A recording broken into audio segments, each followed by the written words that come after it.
up? It's your self-proclaimed cinema shogun here. And last night, well technically the night before last, but because YouTube is holding my videos for so long, last night I reported to you all that some of these workers from this candle factory in Mayfield, Kentucky that was struck and destroyed by a tornado, they were told and threatened that they would be fired if they evacuated or they left their job before the storm hit.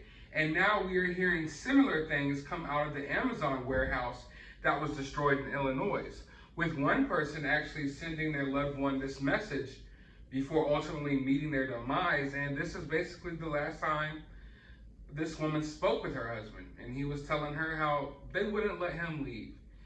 Now, of course, I believe this is disgusting. I've said that already.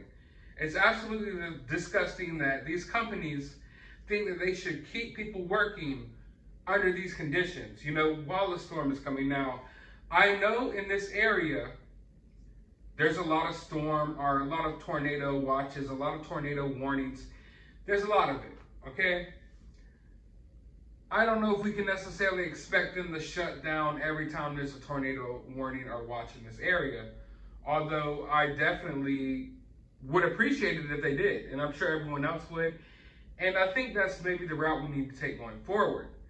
Now, with that being said, this tornado was a little bit different than most of the tornadoes that we see, because it touched down and traveled for miles. It was running for miles for a long time, like long enough for people to get warnings and leave. Some tornadoes just pop up and your hands are tied, you really can't do anything.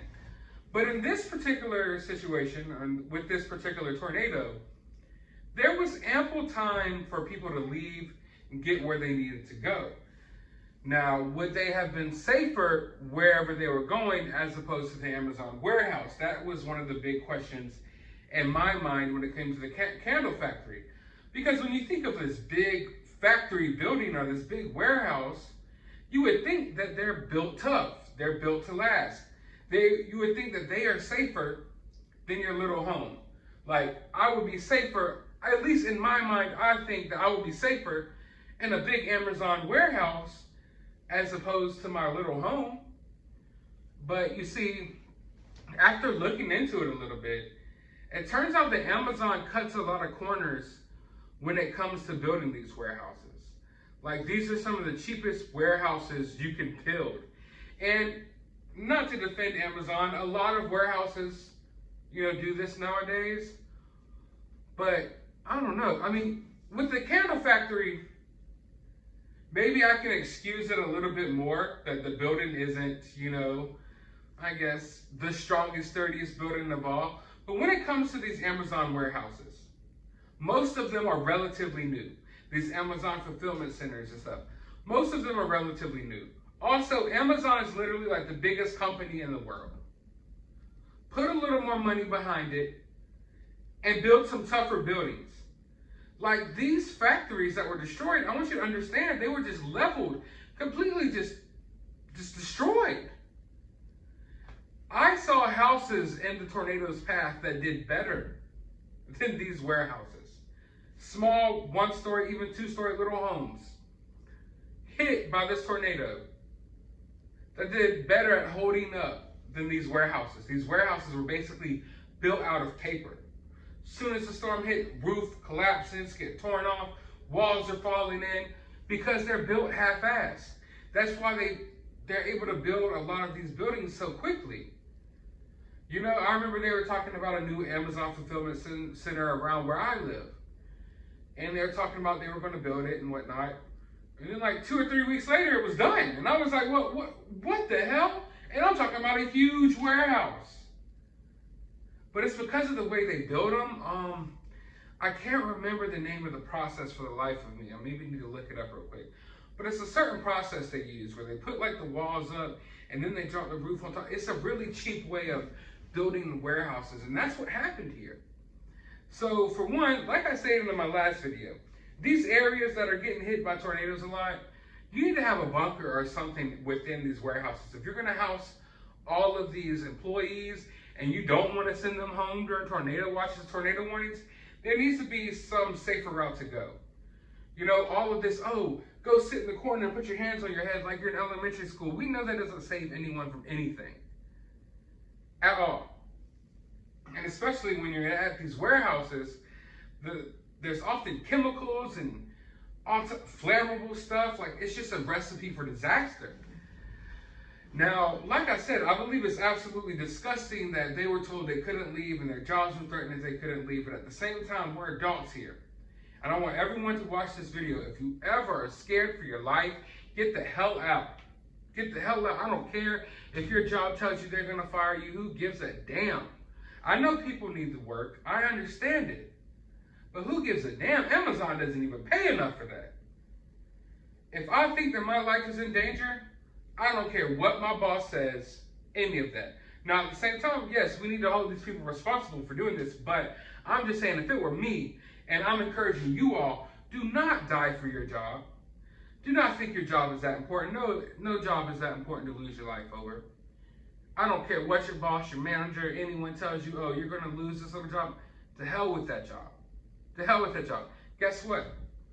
All these people were afraid to leave their job because they might lose their job, and now people have lost their life, and the warehouse is gone. So your job is gone anyway.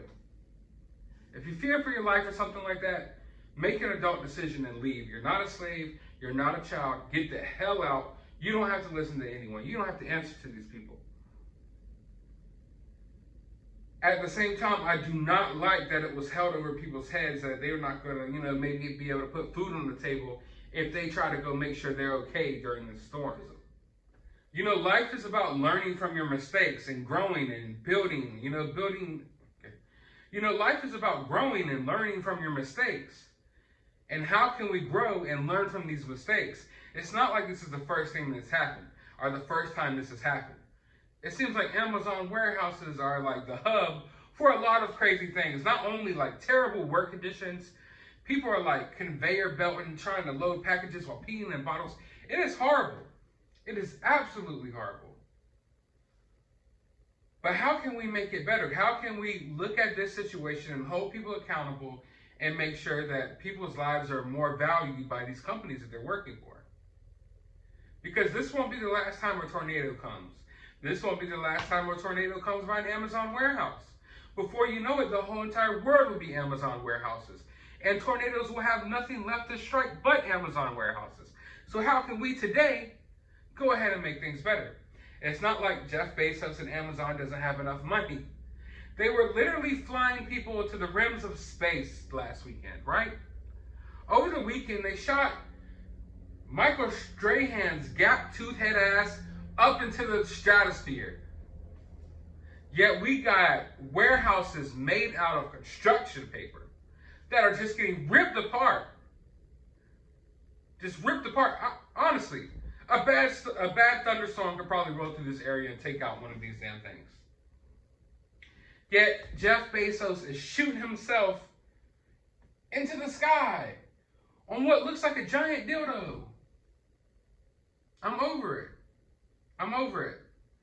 I like space. I like outer space. But hey, Jeff, instead of spending millions and millions and billions to fly to outer space, how about first you spend a little money on making your warehouses a little more sturdy? You spend a little money on maybe taking safety precautions for things like this. If you're going to employ this many people and have this many warehouses, you're going to have to put better policies in place. Everything I hear from these warehouses, these Amazon warehouses, are terrible. Absolutely terrible. Just absolutely terrible. And a lot of people think that they're hiring drivers and things like that that are delivering your packages. A lot of the people delivering your packages are just random people. Random people, you get on the app, you pull up to the Amazon warehouse, they just load your car full of people's packages and send you on your way. That's how crazy Amazon has gotten. They don't even have full-time employees hardly no more. They're not even hiring like drivers and giving them benefits of doing what they're supposed to do. They're taking the easy route and basically making like an Instacart or, like an app where regular people are basically going and delivering all of these packages.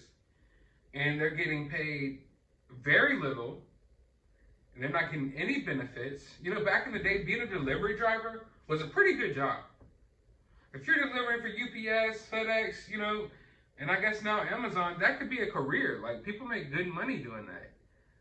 And now they're basically outsourcing it to people who they know are desperate for a few bucks, and they're not giving them hardly any money, they're not giving them any benefits, and they're having them rack up all these miles in their car, delivering all these Amazon packages. And to be frank, you know, a lot of these people aren't qualified to even be doing this. So if you're wondering, well, what the hell happened to your Amazon package, it's probably sitting in the back of someone's random car. And I only bring that up to say, like, if they're doing all of this to cut costs and to cut corners, then at least build your damn warehouses to the point where, you know, it doesn't take a few strong winds to just rip them to pieces. Now, I know Mother Nature is crazy, and I'm not saying that you could just build something that could withstand anything, but damn, I feel like they could build something that would hold up a little bit better than how this did, for sure, for sure. But all in all, I'm hoping that we don't hear anything else crazy from this storm. You know, this whole storm story. It's a devastating story, you know, in itself. It's already bad enough, you know, and it sucks that we're having to hear, you know, these things come out of it. You know, where people were basically, I don't want to say forced, but financially forced to stay at work under these conditions. But I want to know your thoughts about this down in the comments below. While you're down there, hit that thumbs up button, hit that subscribe button, ring that notification bell. Go to the description of this video. I will have my cash app if you'd like to support the channel. I don't know what's going on with YouTube right now. All of my videos are being demonetized. YouTube's holding them. I've heard a couple other people complain about it, but at the same time, I see some of my peers that are allowed to upload videos talking about some of the same things that I want to talk about. Yeah, YouTube's not letting me do it. I don't want to make every video on here complaining about what's going on with YouTube, but man, I'm having trouble. That's why sometimes you're seeing one video a day or no video a day. Like I've explained to y'all from the beginning, I always try to at least crank out 3 to 5 videos a day. And a lot of them are just sitting here in limbo. I don't know what's going to happen. But, I do have some great news, y'all. I've finally, I guess, made it to the point on YouTube where I can have a member section. I know it took me long enough. I'm at 35,000 subscribers now, but for some reason, just now, like 2 days ago, YouTube gave me the option to create a member section. And this is major. This is major because I have a lot of topics and a lot of videos that YouTube doesn't let me upload. But I'll be able to upload them in the member section. So over the next couple of weeks, I know it's Christmas, you know, time right now. Work's really busy for me, really busy with family. I know all of you are really busy as well, but after Christmas, we're going to get this figured out. I'm going to have a members only section where you can pay a certain amount of money a month, and we're going to have live streams. We'll have exclusive videos, all types of stuff. You know, I really look forward to being able to make videos for my members that I can just say what I want, you know? I'm so tired of biting my tongue. I'm not the type of guy that, I'm not good with biting my tongue, okay? If you haven't realized that, yeah, I'm a very opinionated person. I don't exert my opinions on other people, but when you want to hear my opinion, I'm going to open up and give it to you 100% raw and unfiltered, and YouTube is just filtering everything I have to say. But you can look forward to that. I'm really excited about that. But while you're here, go ahead and subscribe to my other YouTube channel and follow me on Twitter. And as always, find some time out of your day to go watch a movie.